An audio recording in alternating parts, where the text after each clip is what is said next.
gracias por estar aquí en esta primera sesión de nuestra jornada del día de hoy. Para mí es un gran honor y estoy muy agradecido el que me hayan permitido ser el moderador de este panel, en el que, como ya se dijo, tenemos tres grandes expertos en el tema de los sismos, de la resiliencia, de la protección civil.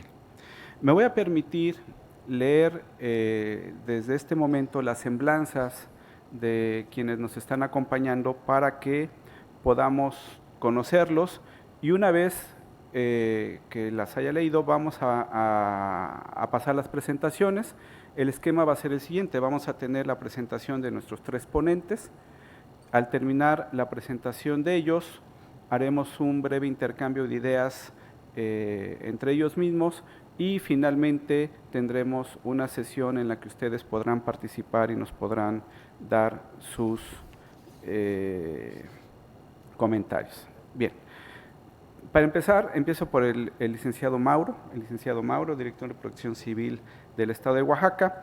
Él es militante del Partido de la Revolución Democrática, subsecretario de Equidad y Género del Comité Ejecutivo Nacional del Partido de la Revolución Democrática, candidato a diputado local por el Distrito 8, Ciudad de Tlaxiaco, por el Partido Morena en las elecciones del 1 de julio de 2018, y en Administración Pública se ha encargado de los siguientes puestos. Ha sido presidente del Comisariado de Bienes Comunales de San Sebastián Nopalera, Monteverde, Putla, Oaxaca, subprocurador de la Defensa del Menor, la Mujer y la Familia del municipio de Putla, Villa de Guerrero, Oaxaca, gestor comunitario municipal ante el Registro Civil del Distrito de Putla, Villa de Guerrero, Oaxaca, presidente del Consejo de Vigilancia de Pueblos Unidos de la Cañada Sur de Putla, exdiputado local por el Distrito 8, Ciudad Tlaxiaco, por el Partido Morena, en la 64 legislatura del Honorable Congreso del Estado de Oaxaca, y actualmente es el coordinador estatal de Protección Civil y Gestión de Riesgos. Le damos un aplauso, por favor, licenciado Mauro.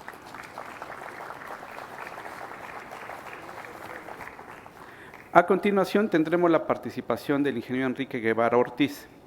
El ingeniero Guevara es ingeniero mecánico electricista por la Universidad Nacional Autónoma de México, con estudios de especialización en México y el extranjero en protección civil, sistema de alerta temprana y gestión integral de riesgos de desastres. Inició su trayectoria como ayudante de investigador en el Instituto de Ingeniería en la coordinación de instrumentación sísmica. Fue coordinador operativo del Servicio Sismológico Nacional y en el CENAPRED ocupó diferentes cargos desde su incorporación en 1989, donde actualmente es el director general. Ha sido asesor y consultor de la Secretaría de Gestión Integral de Riesgos y Protección Civil de la Ciudad de México, de la 63 Comisión de Protección Civil de la Cámara de Diputados Federal, de la Estrategia Internacional para Reducción del Riesgo de Desastres de Naciones Unidas, la Comisión Económica para América Latina y el Caribe y la Agencia de Cooperación Alemana GIS. Es ponente nacional e internacional en congresos, conferencias, talleres, diplomados, así como profesor de la Maestría en Gestión de Riesgos de la Escuela de Administración Pública de la Ciudad de México y de la Maestría de Gestión de Riesgos y Protección Civil de la Escuela Nacional de Protección Civil, Campus Chiapas. Les pido un aplauso para el ingeniero Guevara, por favor. Nuestro tercer panelista es el doctor Alberto Patrón Solares. Alberto es ingeniero civil por la Universidad Autónoma Metropolitana, maestro y doctor en estructuras por la Escuela Nacional de Puentes y Calzadas de Francia. Gracias por ponerlo en español, Alberto. Desde hace 33 años se ha desempeñado en área de puentes. Ha participado en numerosos proyectos constructivos y de rehabilitación de puentes tradicionales y especiales, como los dobles voladizo, empujados, atirantados. Entre sus proyectos relevantes se encuentra su participación en diseño de los puentes Chiapas, Baluarte y el diseño del nuevo puente La Unidad. Además, hay que decir que el doctor Alberto Patrón es un ingeniero muy valiente, ya que se desempeñó como perito externo de la Fiscalía General de Justicia de la Ciudad de México para establecer las causas del colapso de un tramo del viaducto elevado de la línea 12 del Sistema de Transporte Colectivo de la Ciudad de México. Es perito en puentes por parte del Colegio de Ingenieros Civiles de México y miembro del Comité de Puentes de la AMIPTAC. Fue tesorero de la 24 mesa directiva, miembro de la 25 mesa directiva de la AMIPTAC. Le damos un aplauso a Alberto, por favor. Bien, pues sin más preámbulo vamos a iniciar con las presentaciones, para lo cual le voy a pedir al licenciado Mauro que tome la palabra, por favor. Muy buenos días a todas y todos. Pues es un día importante para nosotros los oaxaqueños. Muchas gracias al Colegio de Ingenieros que por segunda vez nos invitan y a estar aquí con ustedes. Y pues es muy interesante los temas que vamos a tocar, sobre todo que Oaxaca es una zona de sismo y a donde nosotros tenemos que aprender a convivir con ellas, con la naturaleza. Si ustedes vieron mi semblanza, no soy abogado de profesión, licenciado en Derecho. Nos hemos preparado en las medidas y posibilidades como hemos podido, pero lo importante es llegar a contribuir con lo poco o mucho de nuestros propios conocimientos. Yo soy muy respetuoso con cada uno de los profesionistas porque todos aportan algo muy importante. Y de ahí marcha una estrategia de cómo poder ayudar a nuestros pueblos, porque pues una cosa es en la ciudad y otra cosa es en las comunidades. No es lo mismo. Aquí a lo mejor pensamos que estamos bien y los de las comunidades piensan que nosotros vivimos mucho mejor que ellos, cuando en realidad si hacemos un poquito de conciencia, pues aquí tenemos que trabajar diario para poder sobrevivir. Y en el campo, pues se la llevan moderadamente porque tienen espacio y hasta comen mejor que uno, ¿no? Bueno, pues no les quiero aburrir porque a lo mejor les digo esto para que no me ganen los nervios y sobre todo también porque siempre he sido de comunidad y he recorrido con el señor gobernador, hemos recorrido más de, pues él ya recorrió, ya le va por la segunda o tercera vuelta a los 570 municipios, pero a su servidor me falta como 40 municipios por conocer. Por eso es importante saber, sobre todo en Oaxaca, que aparte de 8 regiones, tiene mucha variedad en sus usos y costumbres. Cada pueblo, cada comunidad, cada municipio tiene una forma de trabajar, una forma de cómo combatir un riesgo, cómo prevenir. Nada más que hay una gran diferencia que pues ya por la tecnología y por la preparación que hemos vivido cada ciudadano, cada persona, cada profesionista, pues vamos perfeccionando el tema de riesgo. Y es que por eso que hoy pues voy a permitirme a leer y van a ir pasando las diapositivas, el resumen sobre todo del sismo. Pues en el mundo y en el concepto general de la resiliencia se basa en describir la habilidad de cualquier persona o sistema de mantener una continuidad después de impactos, catástrofes, mientras contribuye positivamente en su adaptación y transformación.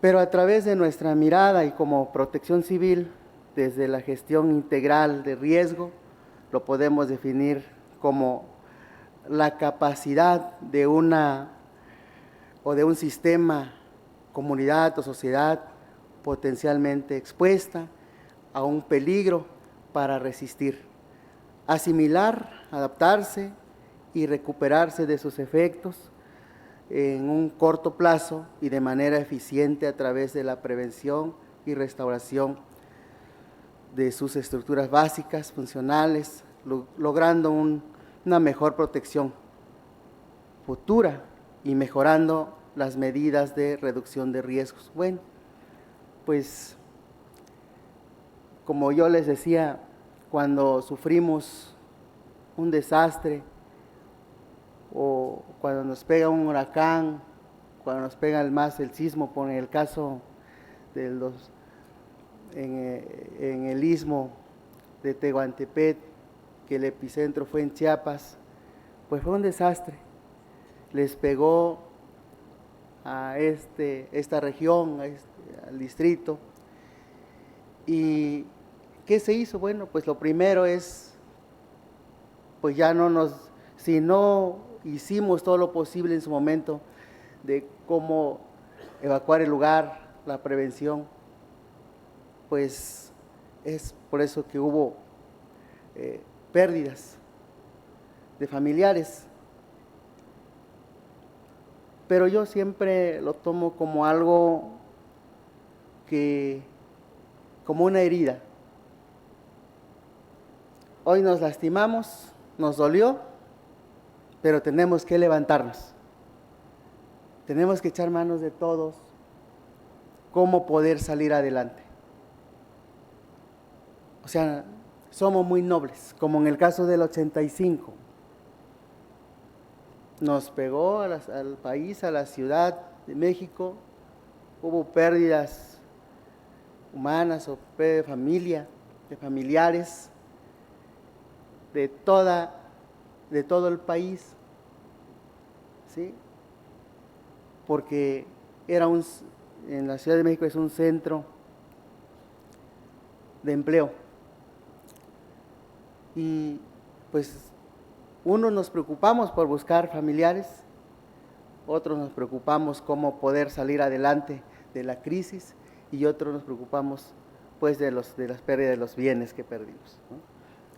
Y de ahí parte el tema de cómo tenemos que contribuir tanto los pueblos, los ciudadanos, quienes vivimos ahí, y entramos todos, ¿no? En cuando hay un sismo o cuando hay un desastre, ya no vemos si es doctor, es licenciado, es médico, es ingeniero, ¿no?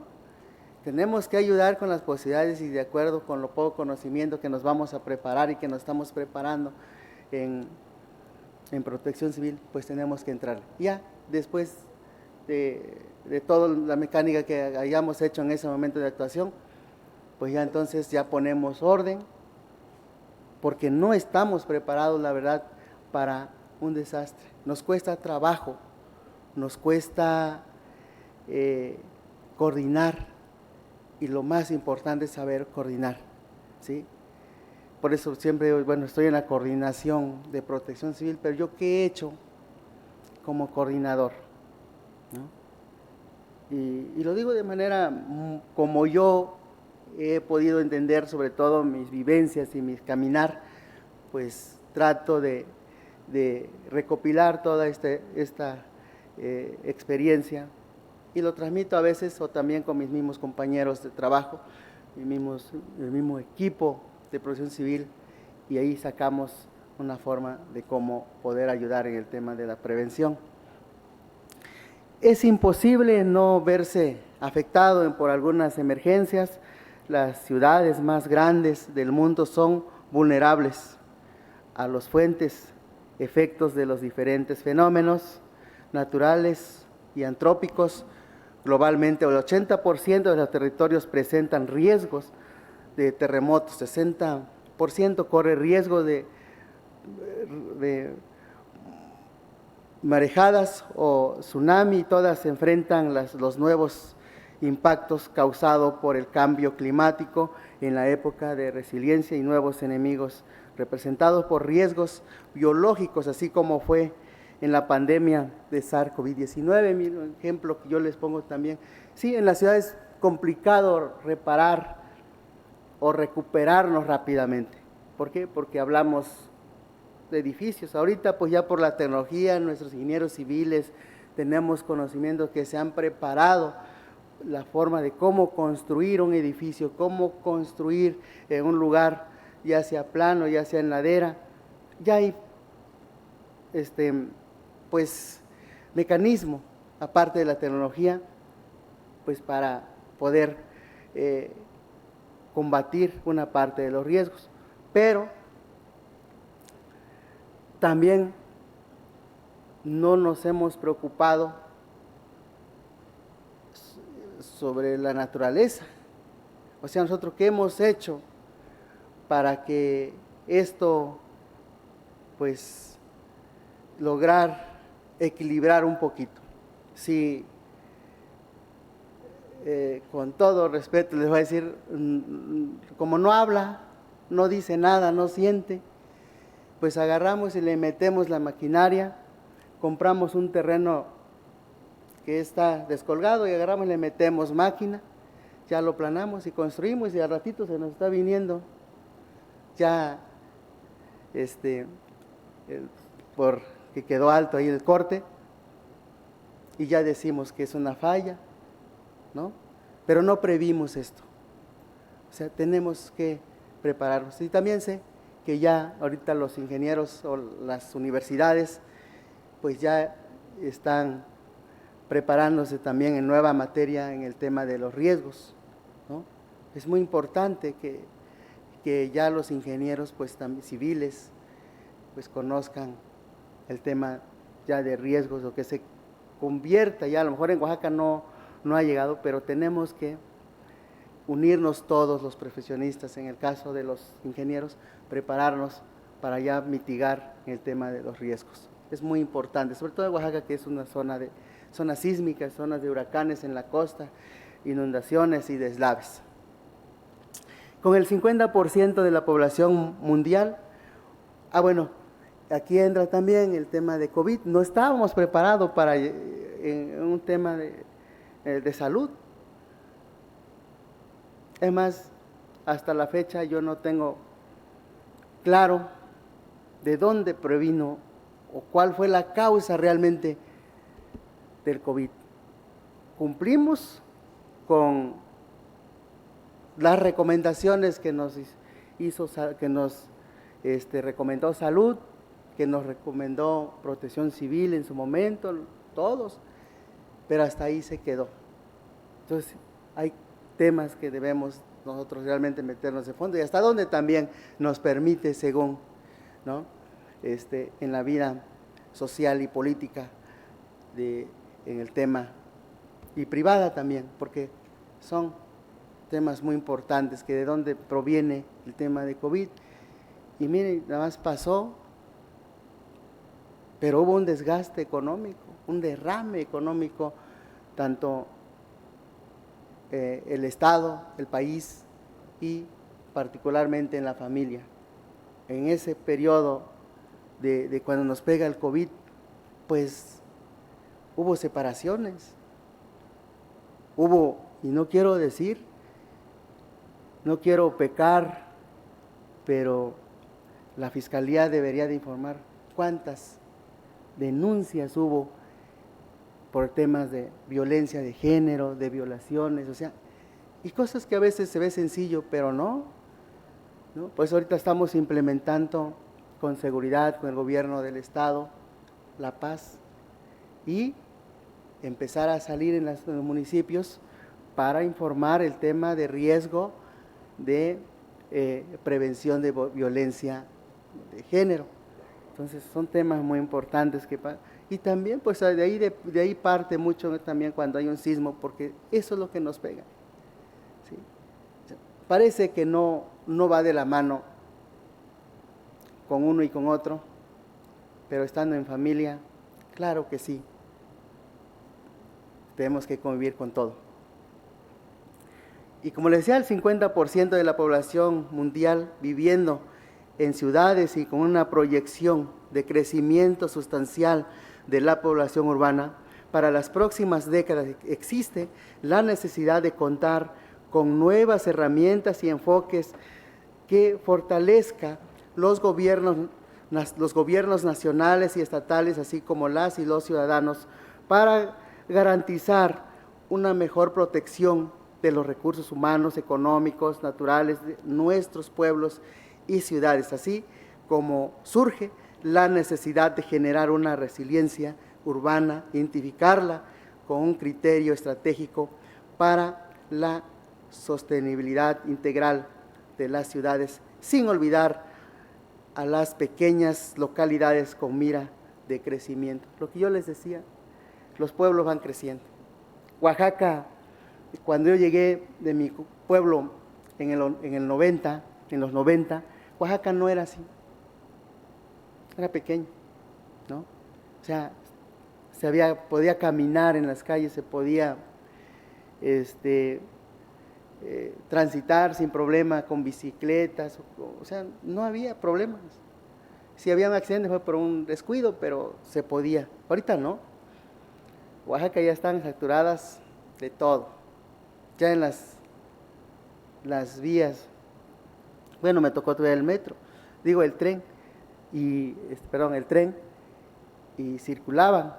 Ahora ya no hay ya no están las vías y ese espacio ya fueron invadidas y ahora se hicieron más grandes las carreteras o las calles o las avenidas, y ni aún así cabemos. Bien dicen que cuando uno tiene un espacio pequeño, pues se acomoda uno, y cuando tienes más espacio, pues más se extiende uno. No medimos, y es parte también fundamental, pues que es riesgo. Imagínense que pues viene un sismo y pues como tenemos mucho espacio, pues ahí ponemos el cable, ponemos aquí. Si no nos caímos o si no nos pasó, no nos lastimamos o no pasamos nada por el sismo, pues vamos a caernos, porque ya un descuido por la crisis nerviosa, pues nos vamos a caer y resulta que ahí nos lastimamos. ¿Y qué pasa? Bueno, pues le echamos la culpa que por el sismo ya me lastimé. No, pues son ejemplos. Vale. De acuerdo a INEGI, en Oaxaca el 79% de la población vive en localidades urbanas y el resto de las zonas rurales. Esto nos puede dar una idea del nivel de afectación que podría sufrir la población, considerando que Oaxaca es el estado con mayor actividad sísmica a nivel nacional. Aproximadamente entre el 30% y 40% de los sismos que ocurren tienen epicentros en entidad oaxaqueña. Los últimos sismos de la época moderna que han causado pérdidas humanas y materiales han sido registrados en la cercanía del estado. Estos últimos eventos, como el sismo del 2017, que de acuerdo a datos del Centro Nacional de Protección de Desastres, CENAPRED, hubo un impacto económico de alrededor de 3.264.044 millones de dólares en daños, y de manera particular en Oaxaca hubieron 76 pérdidas humanas. Además, 41 municipios se vieron afectados. Todo esto evidenció la necesidad urgente de desarrollar e implementar política pública y de carácter catastrófico. Catástrofe temporal y sectorial, con la finalidad de generar medidas de prevención y mitigación y aumentar la resiliencia en el Estado. Los desastres se miden de acuerdo a los impactos económicos que generan los daños provocados, así como por las afectaciones en el ámbito social y personas heridas y difunciones, casas, escuelas, hospitales perjudicados, entre otros rubros. De lo anterior, la necesidad imperativa de mejor nivel de resiliencia en el Estado. Cada desastre, como lo ha sido los sismos, trae consigo un alto aprendizaje a nivel mundial y se suman esfuerzos, como es en el caso del marco de Sendai, comprometidos con la reducción del riesgo de desastre para lograr esta resiliencia, pues en la sociedad mismo, que deben de ser aprendidos y adaptados a las necesidades y tendencias de México y en Oaxaca. Bueno, pues en Oaxaca siempre hemos sufrido sismo, como lo decía hace un momento, en el 2017, ya sea en la costa, ya sea en la parte del istmo, siempre hemos sufrido estos temas de desastre, pero pues quiero decirles que vamos a estar, lo posible que nosotros hacemos es seguir como Protección Civil. Lo que tenemos que hacer es capacitar, salir capacitando a las comunidades, ya lo estamos haciendo. La tarea y el compromiso de todos es que vamos a echar mano de los ingenieros civiles y que hoy nos invitan para que nos ayuden a capacitar en las comunidades, y eso es muy importante, que conozcan sobre todo el tema de riesgos y prever. La prevención es tarea de todos y el compromiso de todos. Muchas gracias.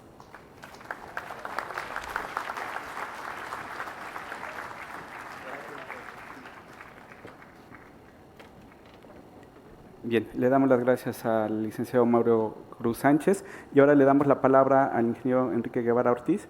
¿Gusta aquí, ingeniero? Puede ser desde el asiento, como guste.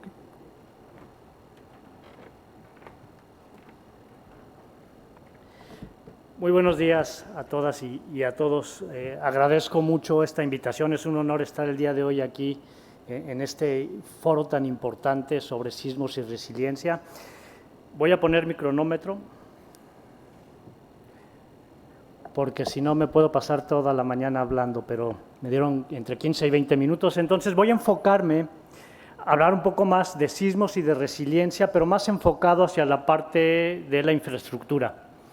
Y vamos a empezar, si le pueden avanzar a la siguiente diapositiva.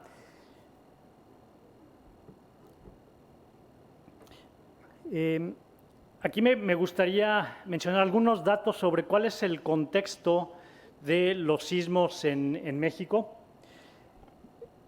En primer lugar, debemos de estar conscientes que México es un país sísmico. La interacción de 5 placas tectónicas y ha temblado a lo largo de la historia y hay mucha población expuesta. De acuerdo al mapa de zonificación de México de la Comisión Federal de Electricidad, una tercera parte de la población vive en zonas de alto y muy alto peligro sísmico. Y en los últimos años, en los últimos 300 años, han ocurrido al menos 10 sismos de magnitudes entre 8 y 8.6.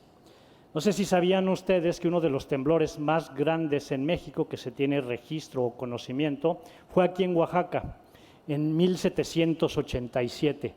Se le conoce como el sismo de San Sixto. Ese sismo tuvo una magnitud estimada de 8.6 frente a las costas de Oaxaca, que además generó un tsunami de más de 10 metros de altura y penetración en algunas zonas bajas de algunos kilómetros. Entonces, creo que ese es un primer punto importante que todos debemos tener conciencia si queremos ser resilientes, el que vivimos en un país sísmico. Eso es el punto de partida. Y a partir de ese conocimiento y de la comprensión del riesgo que implica, tomar acciones y tomar medidas para reducir los riesgos. Algunos otros datos, ya lo mencionaba ahorita el Coordinador Estatal de Protección Civil, los sismos afectan a los más vulnerables, a los que menos tienen, retrasan el desarrollo. Hay un avance importante en medidas de preparación, en atención de emergencia, pero tenemos muchas áreas de oportunidad en prevención y en crear infraestructura resiliente. Hablando del impacto económico, son miles de millones de pesos. Ahorita voy a hablar un poco y les mencionaba, voy a enfocarme hacia la parte de infraestructura. Entonces, evidentemente, tengo que hablar en términos económicos, ¿no? Sin dejar de reconocer la importancia que tiene los aspectos humanos y los aspectos sociales.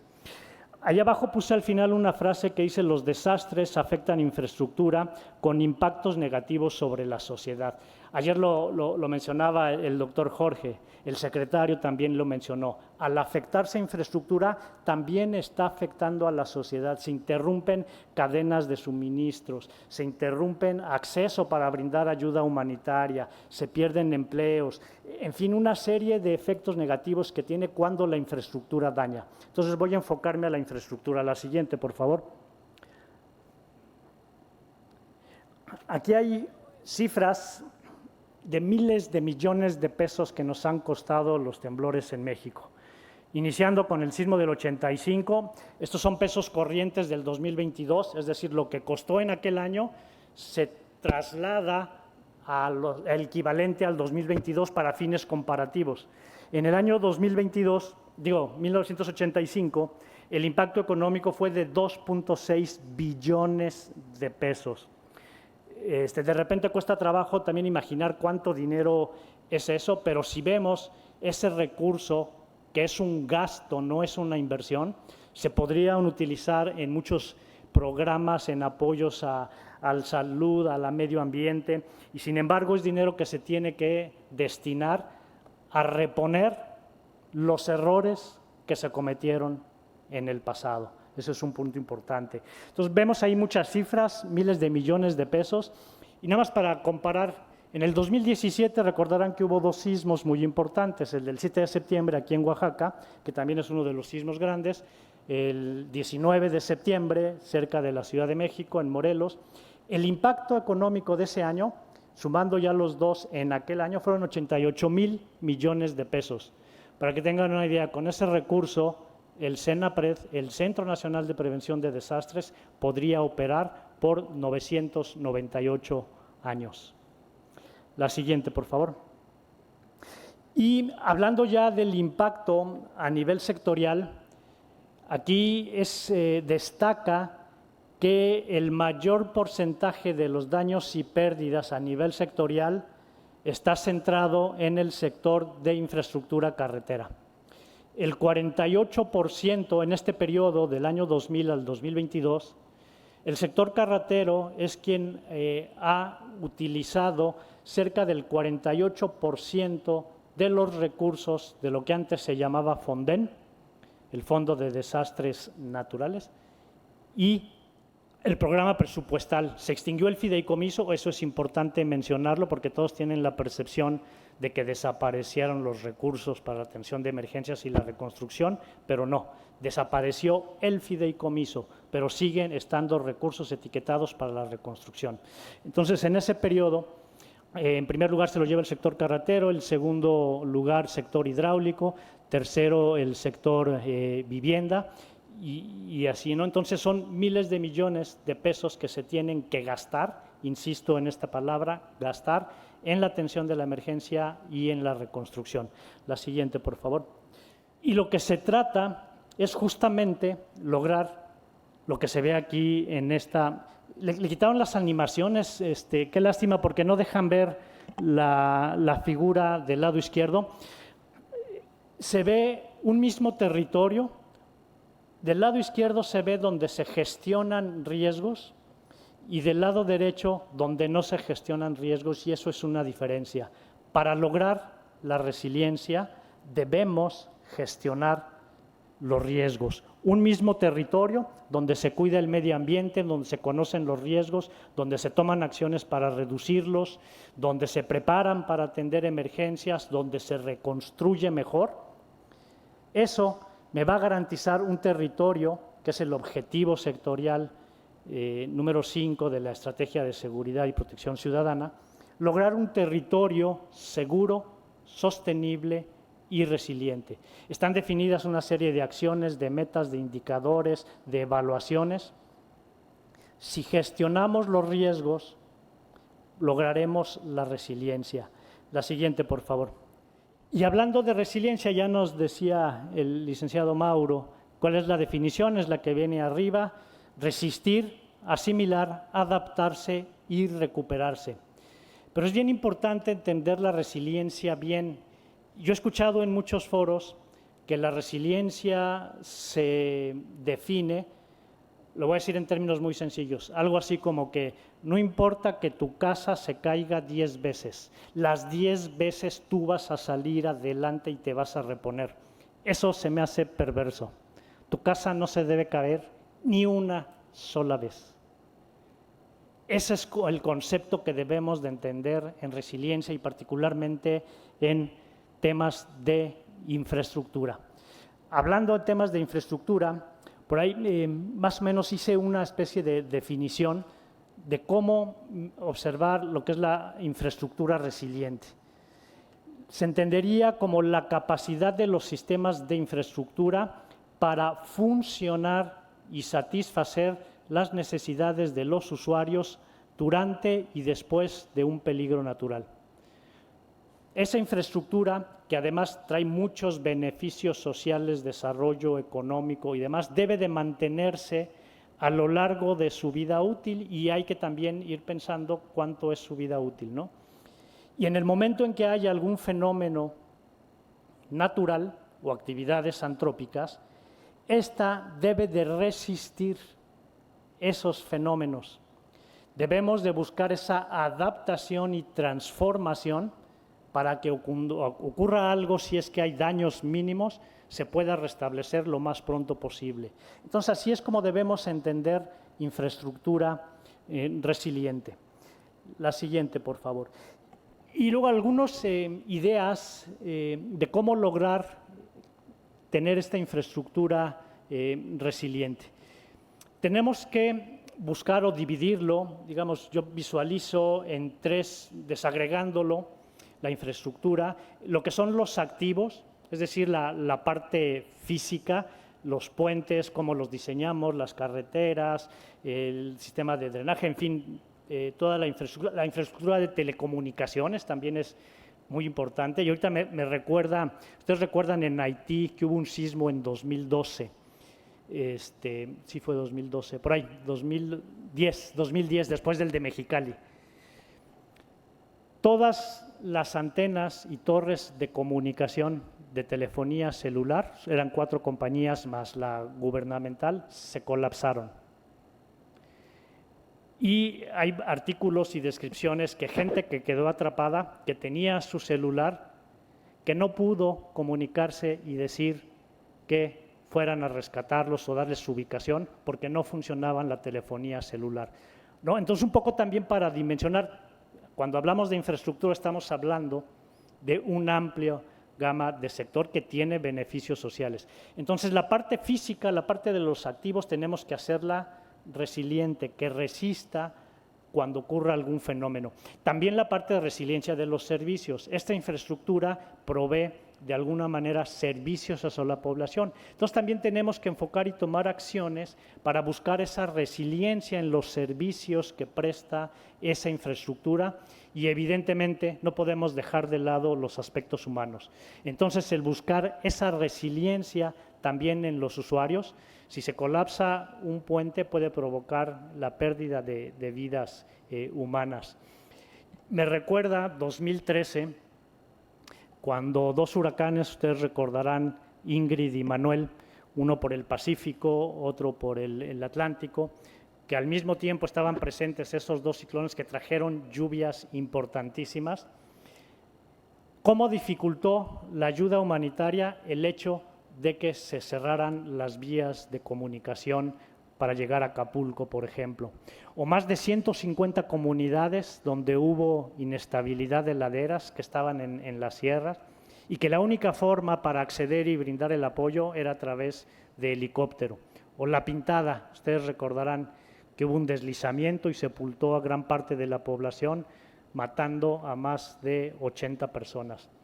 Entonces, nunca dejemos de lado esos aspectos humanos porque la finalidad de la protección civil, en primer lugar, es salvaguardar la vida de la población. Entonces, tenemos que lograr resiliencia en los activos, resiliencia en los servicios y resiliencia en los usuarios. Y pongo aquí 4 bullets de algunas ideas en las que debemos prestar atención y debemos de enfocar los esfuerzos. Además, esto requiere un trabajo multisectorial, o sea, no es trabajo de una sola persona. En primer lugar, debemos de contar con un marco legal y normativo que incorpore la gestión del riesgo de desastres en esa normativa. Para ponerles un ejemplo, ¿ustedes creen que si construimos bien, adecuadamente, siguiendo los reglamentos de construcción y tomando en consideración del riesgo, vamos a disminuir el número de muertes? Definitivamente sí. Lo que mata cuando ocurre un temblor no es el sismo, es la construcción que se cae. Entonces, ¿cómo podemos evitar que haya muertos? Construyendo bien. Y ahorita van a venir unos datos que a mí me sorprenden y son áreas de oportunidad. Y déjenme decirles, por ejemplo, cuando fui asesor en la Comisión de Protección Civil de Cámara de Diputados, me puse a revisar diferentes leyes. La Ley de Obras, que es una ley importante porque es la que define, además de los aspectos administrativos y requisitos administrativos, pues también la forma en cómo deben de construirse. En toda la ley no se menciona ni una sola vez la palabra riesgo. En la Ley de Obras, ¿no? Y así, si analizamos diferentes normativas, vamos a encontrar áreas de normatividad. Es muy importante cuando se está planeando y viendo la vida, el ciclo de un proyecto, tenemos que considerar el riesgo de desastres dentro del análisis costo-beneficio que se realiza, incorporar la gestión del riesgo de desastre a través de todas las etapas, desde la etapa de preinversión, donde se hace la planeación, durante la inversión y ya después durante su operación. La verdad, invertir en prevención tiene una relación beneficio-costo de al menos 1 a 10. Hay varios estudios. ¿Esto qué quiere decir?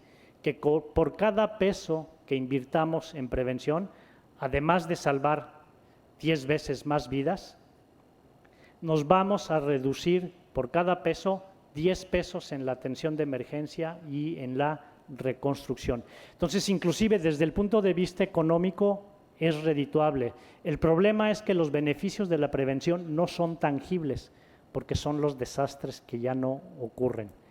Y sus beneficios son a largo plazo. Pero entonces, si queremos realmente ser éticos, si queremos realmente preocuparnos por el bien común y el bienestar de las personas, inclusive de nuestros propios familiares y nuestros hijos y nuestras generaciones futuras, debemos hacer mejor las cosas. El número de desastres y su impacto se está incrementando año con año. Cada vez nos cuestan más los desastres. Ya no puse esa gráfica, pero se ve esa tendencia en México y a nivel mundial. Y si a esto le agregamos los escenarios de cambio climático, quiere decir que ya nos estamos tardando. Y debe de empezar por una toma de conciencia a nivel individual. Yo les preguntaría ahorita, aprovechando, aquí hay un comentario que me hizo el doctor antes de iniciar la presentación. ¿Qué tan sensibilizados ustedes están en el tema de riesgos a los que están expuestos? Levanten la mano, por favor, y ya me apuro. ¿Quiénes han consultado, ya sea el Atlas Nacional de Riesgo, el Atlas Estatal o Atlas Municipales, han ubicado su casa o su centro de trabajo y saben cuáles son los riesgos y los fenómenos a los que están expuestos? Levanten la mano, ¿quiénes? Muy bien, muchas felicidades por estas 7 personas. Yo invito a los demás a que empiecen a tomar conciencia de sus riesgos. Y justamente en la siguiente diapositiva, vinculado con estos mapas de riesgo, lo primero para poder gestionar el riesgo es comprender el riesgo. Si queremos vencer al enemigo, tenemos que conocer al enemigo. En este caso, nuestro enemigo es el riesgo. Es una política, es un punto de partida para tomar decisiones acertadas. ¿Qué conforma el riesgo? 3 componentes. El peligro, que son la probabilidad de que el fenómeno se manifieste, sea natural o antrópico, de cierta intensidad, en un lugar determinado, en un periodo. Debe de haber sistemas expuestos. Por sistemas expuestos me estoy refiriendo a infraestructura, a población, a medio ambiente. Y la vulnerabilidad. es decir, las características, la susceptibilidad o la fragilidad que tiene ese sistema expuesto a sufrir daños y pérdidas. En un lugar sísmico, donde el peligro sísmico es alto, hay muchos bienes expuestos, pero si esos bienes expuestos están bien construidos, de acuerdo al reglamento, en el tema de sismos, viento, se conocen las características del subsuelo, se hicieron los estudios de geotecnia, de inestabilidad de laderas, o sea, todo eso, el riesgo puede ser bajo a pesar de que el peligro sea alto. Son mapas del Atlas Nacional de Riesgos, en donde se sobrepuso ahí un mapa de peligro sísmico en México para un periodo de retorno de 500 años. Es decir, para un sismo bastante fuerte, similar de arriba de 8, ¿cómo serían las aceleraciones a nivel nacional con epicentro en la costa de Guerrero? Pues vemos en rojo aceleraciones hasta de 500 gals media G.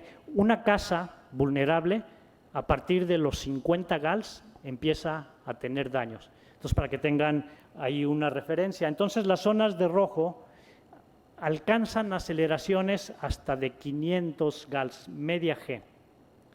Y sobre ese mapa de peligros está sobrepuesta la infraestructura de transporte. Ahí habilité la red vial, vienen las carreteras estatales, federales, municipales y algunos otros. Esta información nos la proporciona la SICT.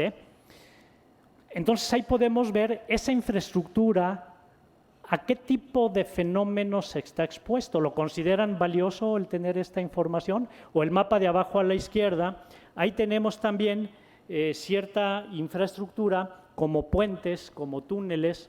Entonces, además del sismo, en los atlas también se va a ir comparando información de otros fenómenos, inundación para diferentes periodos de retorno, inestabilidad de laderas, inclusive también para fenómenos químico-tecnológicos. Si llega a haber alguna explosión en un depósito que almacena una sustancia químico peligrosa, podemos ver los radios de afectación. Entonces, podemos tener idea de cómo. El siguiente mapa es el mapa de cuáles son los municipios que tienen reglamento de construcción. Entonces vemos que la mayor parte del país no tiene reglamentos de construcción. Y aunque tengan reglamento de construcción, las estadísticas nos indican que el 60% de la construcción de vivienda es autoconstrucción.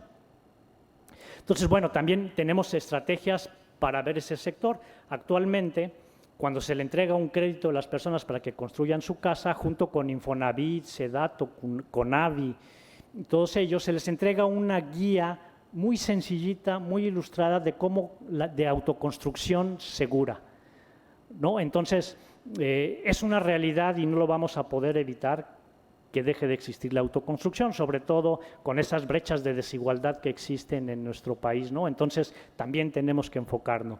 Y se está construyendo actualmente la Sociedad Mexicana de Ingeniería Sísmica, el CENAPRED, investigadores de varias universidades y profesionistas están trabajando en un código modelo mexicano para el diseño sísmico de edificaciones. A falta de esa normatividad de los reglamentos, pues brindar algunas otras opciones. Entonces, la siguiente, y con esta ya concluyo, me pasé un minuto. Sí está en nuestras manos el ser resilientes. Es un error decir que los desastres son naturales.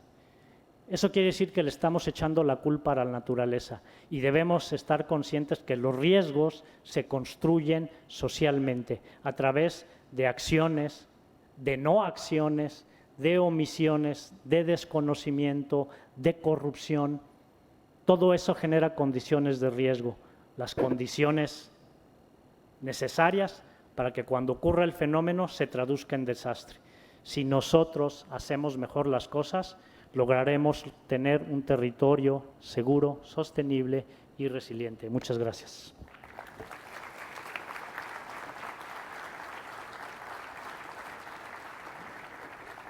Muchas gracias. Gracias al ingeniero Guevara. Y bueno, damos paso a Alberto, por favor. Buenos días. Pues primeramente quiero agradecer al Colegio de Ingenieros Civiles y a la MIPTAC a invitarme a participar en este importante foro.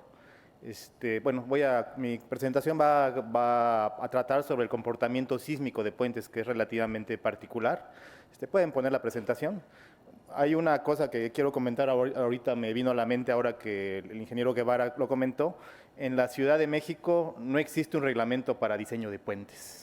Apenas hay un comité en el que estoy participando, se está definiendo el reglamento para construcción de puentes y algunas de las fallas que ha habido en puentes muy mediáticas en los últimos años son debidos a un mal uso porque los ingenieros que concibieron las estructuras hicieron una mezcolanza de reglamentos, tomando muchas prescripciones que se usan para edificios en puentes, y los puentes tienen algún comportamiento particular que voy a explicar, particularmente en el aspecto sísmico. La siguiente, por favor. La siguiente, por favor. Sí, bueno, mi presentación la voy a dividir grosso modo en 3 partes. Voy a evocar algunas fallas importantes que han ocurrido de puentes por sismo, porque en esta área se aprende esencialmente debido a la experiencia de otros eventos que ha habido, el caso particular de los sismos de septiembre de 2017 en Oaxaca y algunas recomendaciones generales que hay que hacer en ingeniería de puentes para evitar que los puentes fallen por esta razón. La siguiente, por favor. La siguiente, por favor. La siguiente. Sí. En el caso particular de los puentes en relación a los edificios son unas estructuras muy redundantes, es decir, pueden presentar fallas sin que se caigan. Pueden presentar varias zonas afectadas sin que se caigan. Entonces, una falla local de un elemento de un edificio no implica una falla de la estructura. En cambio, los puentes son más simples de diseño, son estructuras más simples, estructuras lineales por lo general. Son muy sensibles precisamente al ser estructuras poco redundantes, son muy sensibles a las fallas de diseño y construcción. También otra parte importante en general en los puentes largos puede haber movimientos fuera de fase, ¿no? Porque un puente largo puede cruzar diferentes zonas geotécnicas donde los movimientos pueden darse de diferente manera y eso genera algún tipo de daños. Como lo decía, los puentes son estructuras poco redundantes y una falla local por lo general implica el colapso del puente. Estas fallas se concentran en algunos puntos muy definidos de la estructura y por eso la prevención sísmica de puentes, para hacer las estructuras más resilientes, se aboca a poner especial atención en el detallado de esos puntos y hay que evitar algunas fallas frágiles como son las fallas de tipo cortante. La siguiente, por favor. Sí, aquí estos son los resultados de un estudio que se realizó en Estados Unidos en los años, al final entre el 89 y el 2000. Es un poquito viejo, pero las conclusiones siguen siendo válidas. Realmente en Estados Unidos, en este estudio, la mayor causa de falla de puentes es la inundación y la socavación, ¿no? Después vienen algunos otros efectos como son las colisiones de barcos, sobrecargas, deterioros por falta de mantenimiento, construcción, y el sismo realmente tiene una pequeña participación en las fallas de puentes. Del orden de 3.5%. En México, lamentablemente, no tenemos ese tipo de estadísticas, pero con la experiencia personal, las principales fallas de puentes, porque muchas veces somos llamados a atender reparaciones de puentes, es la falla, y por mucho en México se han de caer unos 3 o 4 puentes al año, en gran promedio, debido a la socavación, a los efectos de las lluvias. Cada año están fallando los puentes por estos efectos, que va ligado a lo que comentaban el ingeniero Guevara, al cambio climático y también muchas veces se quiere atribuir todo al cambio climático, pero no es necesariamente esa la mala gestión que estamos haciendo de la parte hidrológica, porque se están deforestando las cuencas y eso hace que el agua baje mucho más rápido y se lleve el puente, ¿no? También hay gente viviendo donde no debería de vivir y por eso también tenemos muchas fallas en ese sentido, que esto es un efecto importante, no atribuible directamente al cambio climático, pero se está incrementando de manera importante, ¿no? También otra fuente de falla en los puentes en México es las sobrecargas. En México lamentablemente no hay control de las cargas en los trailers, de hecho sistemáticamente se está violando las cargas permisivas y entonces eso ocasiona fallas relativamente frecuentes y daños en los puentes que se aceleran debido a las sobrecargas.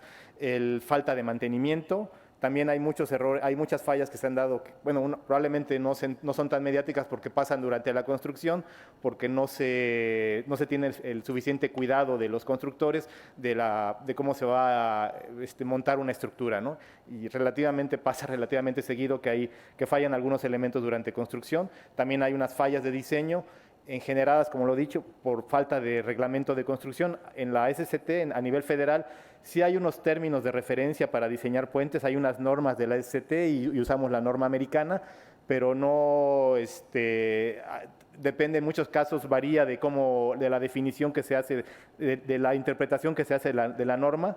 De hecho, hay un esfuerzo muy importante que acaba de hacer el Colegio de Ingenieros Civiles junto con la SICT para hacer unos términos de referencia para dejar muy bien claros los límites de cada normativa que se debe de utilizar. Ese trabajo se concluyó hace un año y ya está en curso de revisión por parte de la SICT y ya se va a utilizar a nivel federal pronto.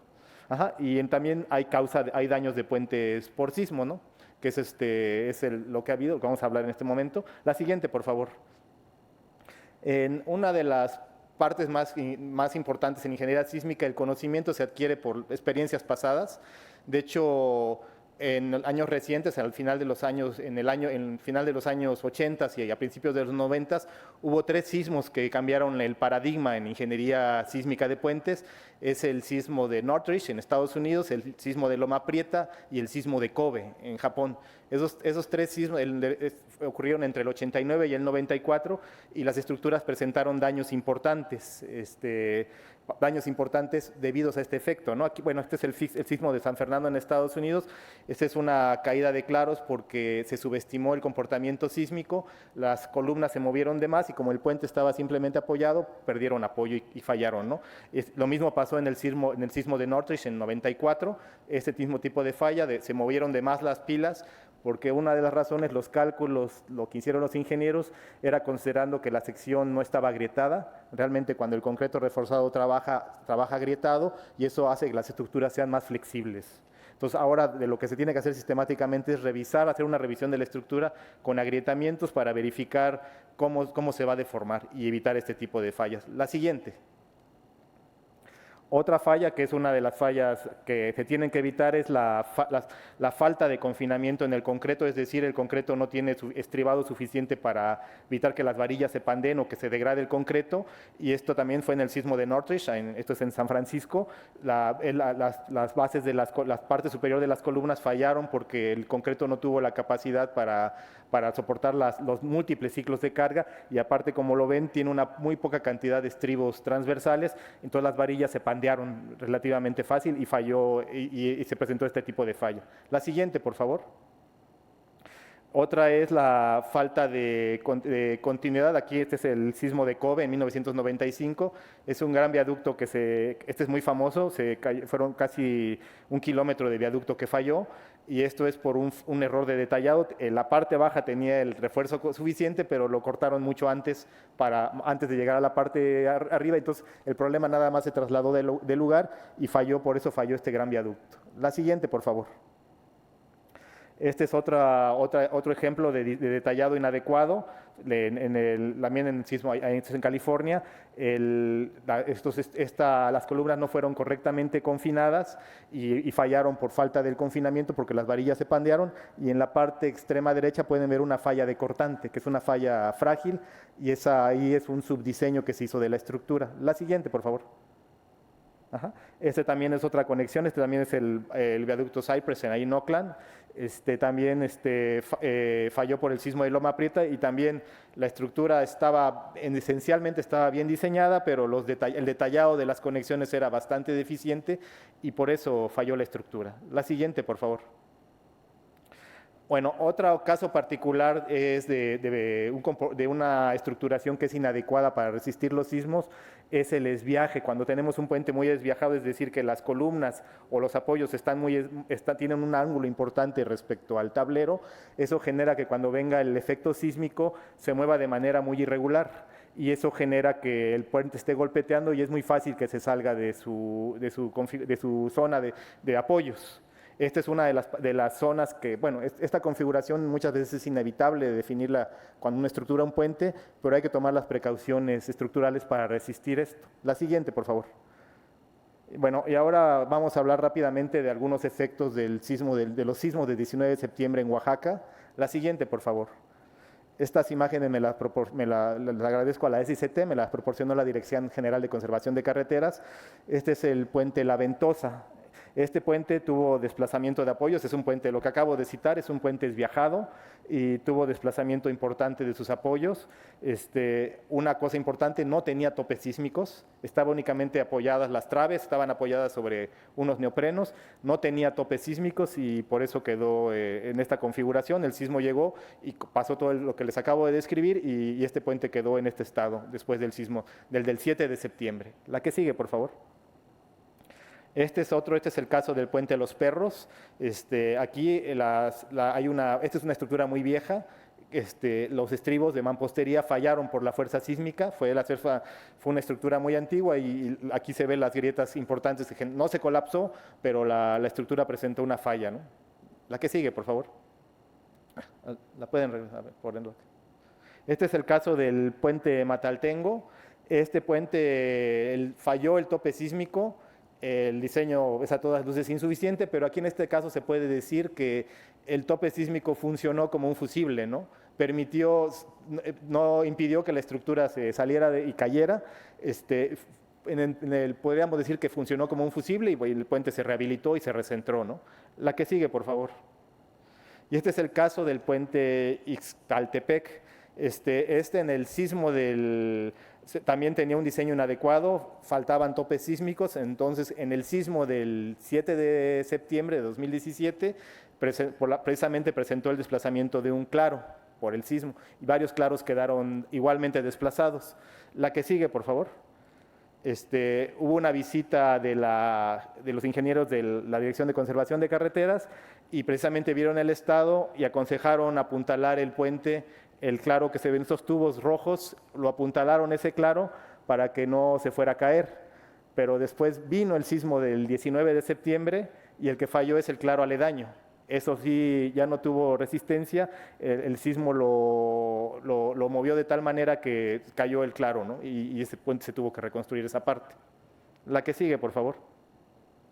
Bueno, y voy a concluir rápidamente mi presentación con algunas recomendaciones esenciales para garantizar un buen diseño de estructuras de puentes, que realmente son elementos relativamente económicos, pero muchas veces no se les da la importancia suficiente para garantizar que la estructura no falle, ¿no? Los puentes son como pocas estructuras importantísimas de infraestructura y como lo mencionaron anteriormente, si falla el puente se corta la carretera y quedan zonas incomunicadas, ¿no? Y realmente la filosofía que se sigue de diseño en general para puentes es que se tolera el daño. El daño está permitido en una estructura, pero la idea es que no se colapse la estructura. La que sigue, por favor. Entonces, la primera recomendación es hay que estimar correctamente las fuerzas sísmicas con gráficas como las que mostró el ingeniero Guevara, donde se tienen aceleraciones. Hay que estimar correctamente las aceleraciones. Muchas veces nos ha tocado ver proyectos donde se subestiman las aceleraciones o hay un factor de amplificación local debido al suelo que no se toma correctamente en cuenta y entonces el diseño no es suficiente porque está subestimada las fuerzas. Lo pongo también como importante es considerar las secciones agrietadas, precisamente para evitar desplazamientos excesivos. Hay que identificar, como lo mencioné, hay que identificar las zonas donde se pueden presentar los daños y que nos van a permitir disipar. Esas zonas que se llaman articulaciones plásticas son zonas donde vamos a poner mucha atención, hacemos un confinado adecuado del concreto y detallado del mismo, de la estructura de concreto reforzado y permiten disipar energía con el movimiento. Van a presentar un daño menor, pero nos van a ayudar a disipar en gran medida la energía del movimiento y atenuar la respuesta de la estructura. Como lo dije, el uso de ductilidad está aceptado del factor de comportamiento sísmico, pero por elemento. En los casos de edificios se acepta reducir el espectro de diseño sísmico por un valor de ductilidad global, que ese es un error muy común que hacen muchos diseñadores de edificios que se ponen a diseñar puentes. porque no es, el funcionamiento es diferente, ¿no? Aquí se acepta que haya disipación de energía en una parte de la estructura, pero tenemos que tomar las previsiones para que esa parte se comporte correctamente. Ahí pueden ver en la gráfica de la parte superior derecha, ahí se puede ver dónde está la articulación plástica en los cálculos, que es el caso del puente La Unidad en Campeche, dónde está la zona de donde se formará la articulación plástica, y esa zona se tiene que poner un especial cuidado tanto en su diseño como su construcción y supervisión de lo mismo. Y si garantizamos esto, cuando venga el sismo se forma un ciclo de histéresis donde se va a disipar energía y permite atenuar la respuesta de la estructura. El diseño adecuado de los elementos. Abajo hay unas gráficas de qué es un confinamiento adecuado. El concreto lo confinamos con estribos para que el concreto tiene un comportamiento completamente diferente. Ahí vean la gráfica, la segunda gráfica, donde se ve la gráfica de un concreto sin confinar y un concreto confinado. La parte achurada es la respuesta del concreto confinado y la parte pequeñita que se ve es un concreto sin confinar. Entonces, realmente toda esa área, una forma de ver el problema es que esa área es una disipación de energía. Realmente vean cómo cambia el área bajo la curva del concreto confinado con respecto al concreto sin confinar. Realmente es el día y la noche eso, ¿no? Entonces, realmente es donde hay que abocarse a ese detallado sísmico. La siguiente, por favor. Como lo mencioné, una de las partes fundamentales es armar correctamente las zonas por confinamiento, y pueden ver un detalle de una columna confinada donde el estribado tiene que estar muy junto por dos razones: para confinar el concreto y por otro lado para evitar el pandeo local de las varillas, como en las fallas que vimos precedentemente, y también se evita una falla frágil. Y el uso de los topes sísmicos, ¿no? De hecho, me toca revisar proyectos corrientemente donde no vienen sin topes sísmicos, únicamente ponen el apoyo de neopreno y no hay topes sísmicos o están muy mal diseñados, ¿no? De hecho, estas imágenes las tomé de la revista de nuestra Asociación de Vías Terrestres, donde hay un artículo que la pueden ver en línea, sobre las recomendaciones para el diseño de topes sísmicos, que lo elaboró la Dirección de Servicios Técnicos de la SST. De hecho, es algo muy sencillo, es un elemento muy pequeño que va a permitir que el tablero no se salga de las pilas, tanto en el sentido transversal como en el sentido longitudinal. Y lo que es también muy importante es la supervisión y el control de calidad durante la construcción, porque hay un caso donde recientemente tuve que intervenir a hacer un peritaje. Es un puente en una zona sísmica que estaba apoyado sobre apoyos de neopreno que se usaban como aisladores sísmicos, que es otra tecnología que los aisladores con un núcleo de plomo permiten disipar la respuesta sísmica. Estos apoyos de neopreno tienen que estar anclados al tablero correctamente, al tablero y a las pilas. Y por las presiones de la obra y por acabar la obra rápido por presión, al constructor se le hizo fácil cortar las fijaciones de los apoyos, ¿no? Entonces ahora están, lo hicieron, no una vez, lo hicieron 800 veces. Entonces este cambio representa algo así como 200 millones de pesos que están actualmente cambiando los apoyos por esta disposición inadecuada. Bueno, y con esto concluyo mi presentación. Les agradezco su atención.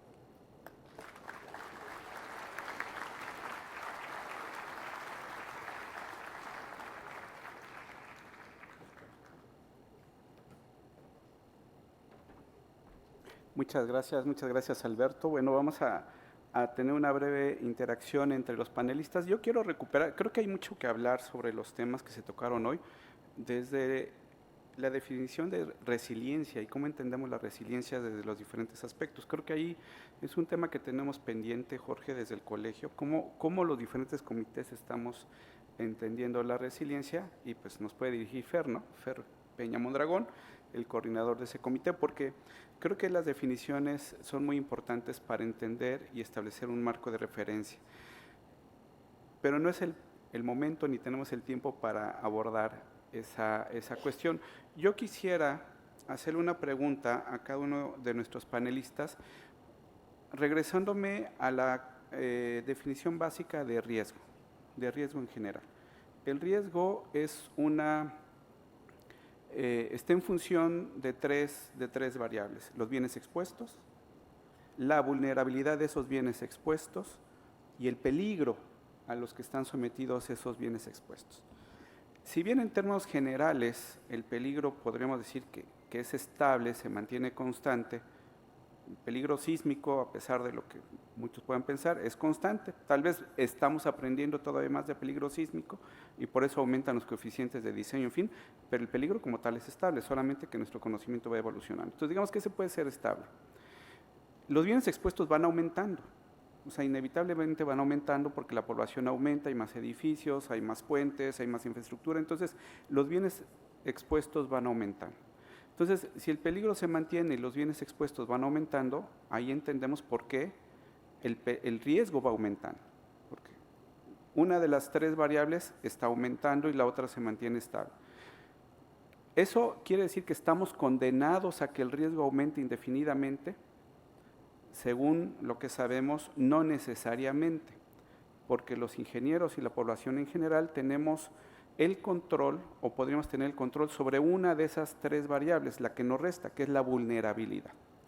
Entonces, si atenemos y nos enfocamos a disminuir la vulnerabilidad, entonces podríamos disminuir ese riesgo y comenzar a hablar, sí, de sociedades más resilientes, de sistemas más resilientes. Entonces, la pregunta que les quiero hacer a cada uno de ustedes es, ¿cuáles serían las tres acciones que ustedes consideran necesarias que implementemos para reducir la vulnerabilidad? Nada más que lo voy a personalizar.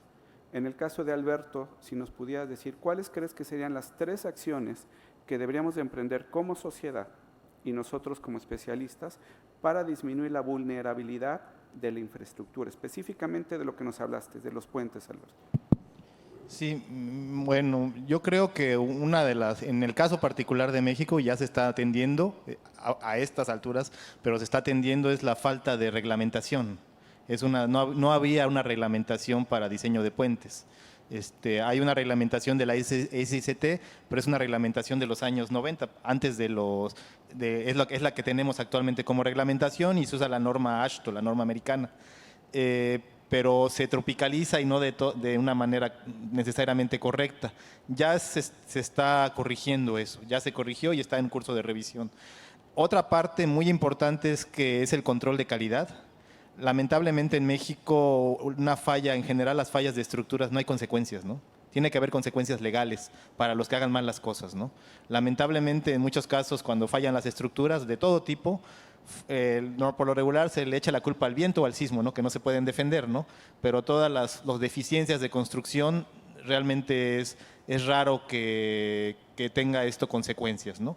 Yo creo que si en el momento que controlemos bien, tengamos un control estricto de calidad y quitemos un poco las prisas políticas, lamentablemente hay presiones políticas para inaugurar las obras a todo costo, sin importar, para acabar a tiempo con una fecha comprometida, eso genera muchos problemas, ¿no? Que en muchas áreas de la infraestructura aún estamos viviendo, ¿no?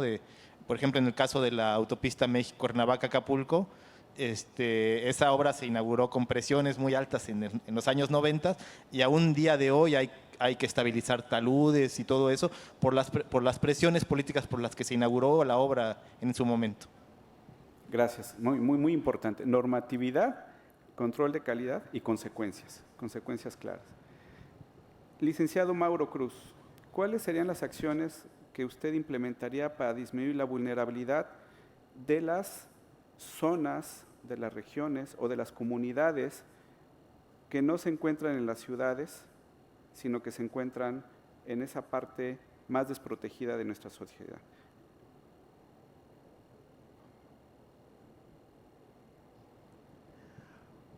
Bueno, lo más importante es, tocamos varios puntos y para poder combatir en este caso en las comunidades es hacer más conciencia.